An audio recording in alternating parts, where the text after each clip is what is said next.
Vamos falar de novo desse acordo União Europeia e Mercosul, porque o presidente da Apex Brasil, Jorge Viana, comemorou esse acordo e ressaltou a importância do mercado brasileiro para o mundo. Vamos ouvir um trecho da fala dele. Esse acordo vai num sentido contrário do que o mundo está andando.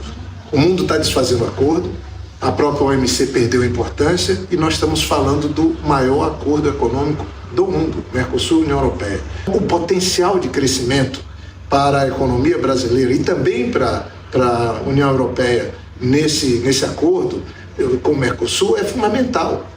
O Brasil, mais de 1/3 daquilo que a gente exporta é indústria de processamento. Não são produtos só do agronegócio. A gente tem um comércio de muito boa qualidade com eles. E juntando Mercosul, que os países tropicais como o nosso, com uma das regiões que tem o maior potencial de consumo do mundo, o resultado vai ser muito bom para o Brasil, para o Mercosul, para a União Europeia e para o mundo.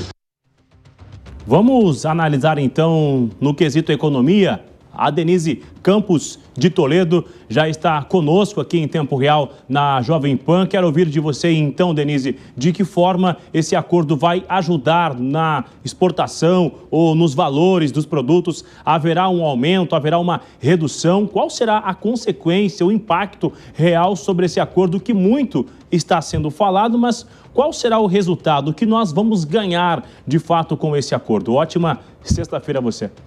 Boa tarde, Bruno. Boa tarde a todos que nos acompanham aqui no Tempo Real. Na verdade, primeiro a gente tem que ver a concretização desse acordo, porque ele foi formalizado com relação à União Europeia, tem de passar todos os termos pelo Parlamento da União Europeia, parte dos deputados podem não concordar com os termos desse acordo, e depois a questão política, por exemplo, regras ambientais, restrições que são colocadas, inclusive, para garantir uma certa proteção para os produtores da Europa. Isso vai ser discutido pelo parlamento de cada um dos países que integram a União Europeia, sem esquecer que vários países, como a França, Polônia, a Áustria, a Irlanda, a Hungria, não concordaram com o acordo e a Bélgica se absteve.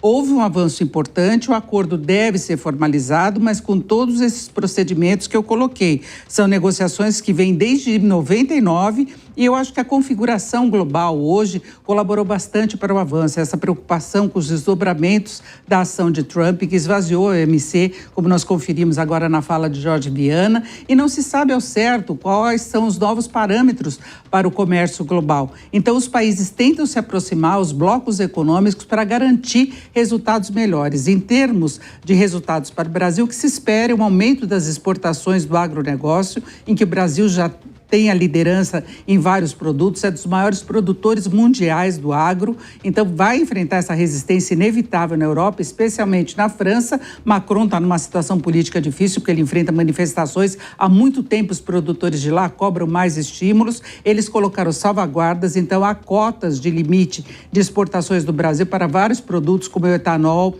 como é o caso da carne bovina e outros produtos alimentícios, mas a tendência é de o Brasil ter um ganho importante em termos de exportações. E nós, consumidores aqui do Brasil, poderemos adquirir produtos industrializados vindos da Europa com um custo menor. A gente pega aí aqueles simbólicos, por exemplo, o vinho, o chocolate, o azeite, eles terão umas tarifas menores nesse intercâmbio, mas tudo será aplicado de uma forma gradual, tanto que a gente tem estimativas aí do IPEA, do Instituto de Pesquisa Econômica Aplicada, para um prazo de 17 anos, o impacto que se pode ter em termos de avanço do PIB, de avanço da pauta exportadora, de investimentos. Agora, nesse conjunto todo de países que estão participando, se prevê melhores resultados para o Brasil, inclusive em relação aos parceiros do Mercosul, que terão também de isoladamente concordar com os termos do acordo. Se o Brasil assinar antes, ele já começa com essas relações bilaterais também de uma forma antecipada.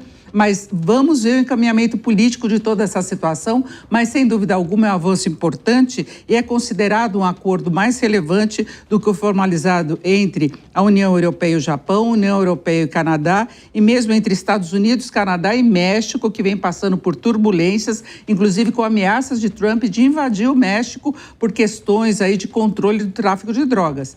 Então, a gente percebe que é o momento dos mais relevantes para se formalizar um acordo entre União Europeia e Brasil.